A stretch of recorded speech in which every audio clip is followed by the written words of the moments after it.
Manusia itu berproses dalam kandungan ibundanya di rahim beberapa masa, kemudian diberikan oleh Allah jalan keluar lahiran yang memudahkan. Ini ayat berbicara tentang prioritas kelahiran normal salah satunya. Makna jauhnya. Jadi maksudnya begini, perempuan itu salah satu diberikan fitrah oleh Allah.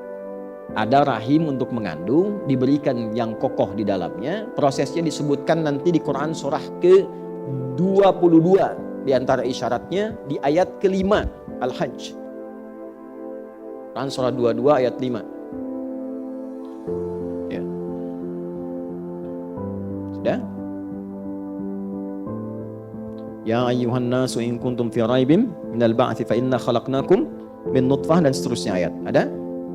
Kemudian nanti ada lagi Quran surah 23 ayat 12 sampai 16. Proses dalam kandungan. Bahkan yang mohon maaf, yang berharap ingin dianugerahi keturunan pun ada juga petunjuknya. Dan ada fikihnya. Jadi kalau misalnya menikah belum ada keturunan, itu dijelaskan hikmahnya oleh Allah. Dipelajari dulu. Pelajari sampai terasa kenikmatan hikmah itu. Setelah itu kemudian ada panduannya untuk memohon. Kalau sudah mencapai titik itu, kemudian kita bermohon, tunaikan sholat, ada ayatnya, ada bacaannya, maka Allah berikan anugerah yang bahkan menurut orang pun ada mengatakan mustahil, tapi tidak mustahil menurut Allah kalau kita ditakdirkan untuk mendapatkan maslahat dari itu.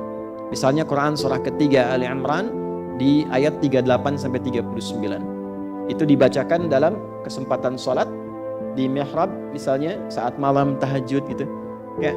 Kemudian nanti doanya bisa di surat Maryam surah 19 ayat 1 bisa sampai ayat 10-nya. Lalu nanti amalan tambahannya dalam bentuk sedekah itu ada di Quran surah ke-21 Al-Anbiya ya, di ayat 89 sampai 90-nya, sampai wa aslahna lahu zaujah, sampai diperbaiki rahimnya, ditetapkan oleh Allah menjadi baik dan bisa mengandung ya kan? Nah, yang mau saya katakan begini, di proses kandungan itu, di sini singkat dibahasnya. Engkau itu siapa sih sampai begitu angkuh? Padahal asalnya cuma dari, mohon maaf, sperma yang terpancar bergabung dengan ovum, sesuatu yang rendah, yang kecil, terus jadi sombong. Ya, tapi di situ Allah berikan rahmat.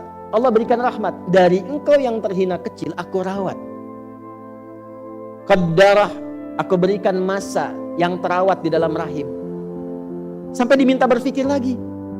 Coba saat engkau dikandung oleh ibundamu di rahimmu, siapa yang memberikan makanannya? Siapa yang mengatur jalan kotorannya keluar? Siapa yang memberikan oksigen masuk ke dalam dirimu? Yang memberikan nafas pada dirimu? Dari mulai kecil dirawat, diberikan yang terbaik, dirawat oleh orang, disampaikan oleh orang, ya, dikandung oleh ibu, dilahirkan, disambut oleh orang-orang yang bahagia ketika lahiran. Detil dalam kandungannya, Quran surah 22 ayat 5. Tahapan-tahapannya Quran surah 23 ayat 12 sampai 16. Kan? Setelah itu tsummas sabila yassarah, dari kandungan itu dimudahkan pun untuk kelahiran. Jadi untuk bimbingan para bidan dan SPOG ini, coba diperhatikan detil ayat ini, ada petunjuk kelahiran yang mudah dengan normal. Kalau orang dipandang bisa lahiran dengan normal yang mudah, jangan dipersulit dengan metode lain. Maaf ya kalau kalimat saya ini agak dalam. Jangan ngejar target tertentu dengan mengorbankan orang lain. Taruhannya nyawa. Dosanya besar itu. Catat ini ya. Awas nih, SPOG kalau ditarget sama rumah sakit tertentu atau hal tertentu hanya untuk memenuhi kebutuhan obat, target ini terus melukai orang, itu dosanya luar biasa itu. Haram hartanya itu yang dimakan. Udah tahu ibunya bisa lahiran normal, biayanya murah, baik, darahnya bagus dan sebagainya, dipaksa untuk sesar misalnya. Ya, ini bukan masalah anti sesar atau anti normal, bukan. Yang dimaksudkan kalau ada kemudahan untuk orang, mudahkan, jangan dipersulit. Termasuk dokter lain juga begitu. Kalau bisa berikan obat yang baik, yang murah, yang berkualitas, yang bagus, jangan bebani. Masuk yang punya rumah sakit tuh, orang gak nginep disuruh nginep.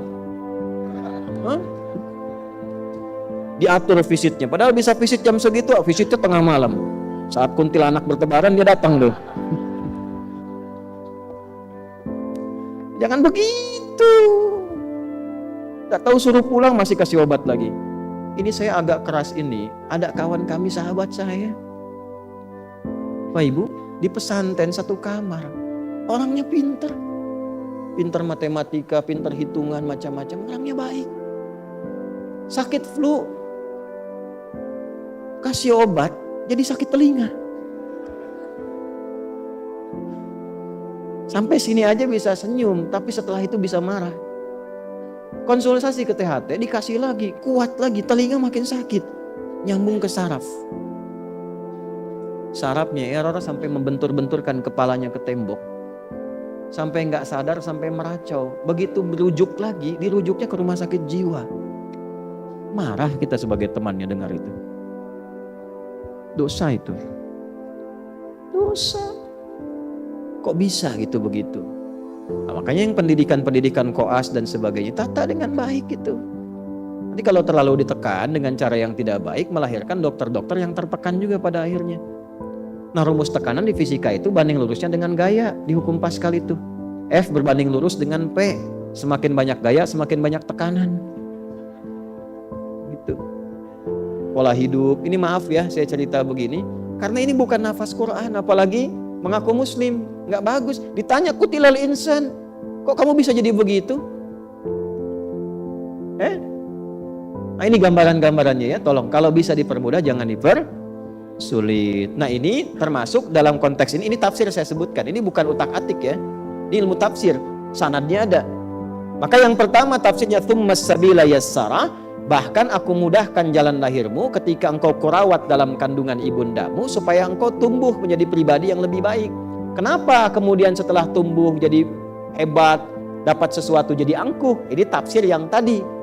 Pendalamannya tsummas sabila yassara, bahwa Allah berikan jalan yang mudah, Allah saja mudahkan. Kenapa manusianya persulit? Jelas sampai sini? Paham ya? Nah, ini mohon maaf ya, ini karena sayang, bukan karena yang lain-lain ya. Sayang tuh sayang ilmu, kalau sayang hati untuk istri dan anak-anak saya. Yang kedua, tsummas sabila yassara, juga ada tafsir yang kedua, yaitu menunjukkan jalan kebaikan dan keburukan. Itu diantaranya dari Quran surah 76 Al-Insan di ayat ketiga. Quran surah ke-76 Al-Insan. Halaman berapa? 587 ya kalau nggak salah, sebelah kanan bawah. Ayat nomor 3. Hal ata 'alal insani hinum minad dahri lam yakun syai'an madhkura. Manusia-manusia yang sibuk. Al-insan itu manusia yang merasa sibuk. Ya, kesibukan yang dijalani dari bangun tidur sampai tidur lagi itu insan. Manusia 5 nama ya. Kalau disebutkan akhlaknya, kelembutannya, fitrahnya itu ins. Lawannya jin. Ya ma'syaral jinni wal ma khalaqtul jinna wal. Nah, pasangan ini disebutkan 18 kali di Quran. Jin itu menunjuk pada satu yang tersembunyi, tidak nampak. Semua yang dari jin dan nun itu tersembunyi, kecuali jun. Ya. Nah, jin tersembunyi, janin tersembunyi, jannah belum tampak. Semua yang dari jim dan nun itu tidak nampak. Jelas? Jin kenapa disebut jin? Karena fitrahnya tersembunyi. Jadi kalau ada jin melakukan penampakan, itu jin sedang punya masalah. Dia keluar dari fitrah. Ya? Apalagi manusia yang cari-cari penampakan, jin itu error. Jangan dirujuk itu. Ya. Karena jin yang nampak pun sudah bermasalah. Makanya orang-orang yang sering cari penampakan jin pasti hidupnya penuh masalah itu. Fazaduhum rahaqa. Ya. Sebaliknya tampak, kelihatan. Ini tampak, ya, tampak wajah, pulang tampak punggung, itu ins. Makanya kalau ada manusia yang sedang sembunyi, suami ibu masuk rumah sembunyi-sembunyi, ya, itu sama dengan, ibu yang bilang sendiri, ya, sama dengan sedang punya masalah. Lihat teman di jauh dari gang, tiba-tiba sembunyi cari jalan lain, itu sedang punya masalah. Suami buka handphone sembunyi-sembunyi ke kamar mandi. Nah, itu sedang ada masalah itu. Gampangnya begitu. Tapi yang kedua, ins itu juga dari kata anisa, anusa, sesuatu yang lembut. Lembut, yang baik, yang ramah, yang sopan. Makanya dari lahir itu dengan kelembutannya disayang banyak orang dari rahim siapapun. Masya Allah lucunya, lembut.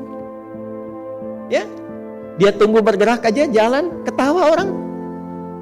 Dia senyum, kita ikut ketawa. Dia ketawa, kita makin ketawa. Fitrah, karena lembut. Ya kan? Dulu di TV-TV dulu, tahun 90-an, ada anak baru bisa berdiri, terus nyenggol pot neneknya yang vas bunganya itu paling dia sukai. Yang kalau kena sama anaknya, pasti kena marah anaknya. Tapi karena cucunya ini lembut, begitu disenggol, jatuh pecah, neneknya nggak marah. Malah neneknya ketawa dan mengatakan, cucuku sudah bisa berdiri. Masih ingat nggak Bu iklan itu tuh? Oh, maaf ya yang baru lahir sekarang nih. Wah itu zaman-zamannya TPI ada Benteng Takeshi itu soal Doraemon masih di RCTI lah dulu lah jam 7:30 itu. Setelah itu ada Power Ranger. Saya tahu aja itu. Astagfirullah. Balik. Sampai di mana tadi kita? Dragon Ball Suzuki Watanabe baru meninggal kemarin yang bikinnya. Ya. Kenapa nyampe ke situ gitu? Antum nih gara-garanya nih, ya. Jadi lembut, ins. Lawannya jin.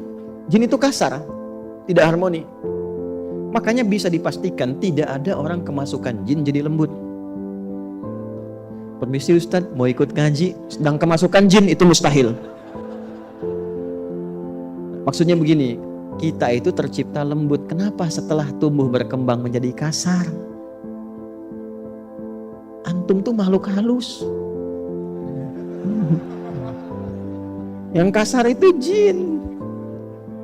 Makhluk halus. Kenapa mesti kasar? Kenapa kata-katanya harus demikian?